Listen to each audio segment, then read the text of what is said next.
Hello hello ဒီနေ့ကတော့အစ်စ်တစ်မျိုးလေးဝင်ထားလို့ပြပေးပါမယ်နော်အစ်စ်လေးတစ်မျိုးရောက်ထားတယ် site လေးကလည်းပွင့်ပြီးတော့လေပွားပွားလေးနဲ့အရန်ဝစ်လို့ကောင်းတယ်နေဘူးထဲထွက်ရင်လည်းအရန်အဆင်ပြေမဲ့ design လေးရောက်ထားလို့ဝစ်ပြီးတော့ပြပေးပါမယ်ရှင်အယောင်လေးကတော့ဒါမျိုးတွေပါအပန်းရဲ့အပြာရဲ့အနက်ရဲ့အထူရဲ့ခဏလေးစောင့်နော်ဝစ်ပြပေးပါမယ်ဒီမှာနော် site လေးကအရန်ကိုပွားတာနော်ဒီမှာအနောက်ကဆိုရင်လည်းရှည်လေးရဲ့ဒီလိုလေး LV ဆိုရင်လေ145ထိတောင်တော်မှာဗျာဒီမှာဒီလိုခါရှည်လေးနဲ့ပွားလက်တီဆိုရင်လည်းလောက်ထားတာအစည်းလေးနဲ့လှမနော်အရန်လာတယ်ခါလေးလည်းရှည်တယ် site လေးလည်းပွားတယ်နောက်တစ်ယောင်လေးလည်းဝတ်ပြပေးပါပဲကဲအနက်ရောင်လေးကတော့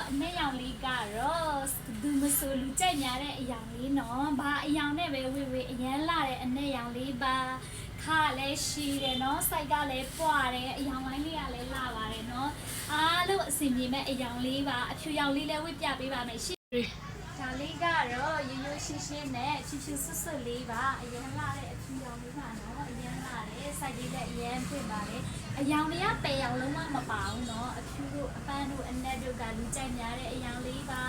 အပြာလေးလည်းအရင်လာတယ်နော်နောက်တစ်ယောင်လေးလည်းဝတ်ပြပေးပါမယ်ရှင့်ဒါလေးကတော့အပြာလေးနော်အပြာလေးကအရင်လာပါတယ်အပြာရောင်လေးနဲ့အယောင်လိုင်းက4ရောင်လိုင်းလေးပဲလာတာနော်ဒီအပြာလေးလည်းပါတယ်မိုးပြလေးလို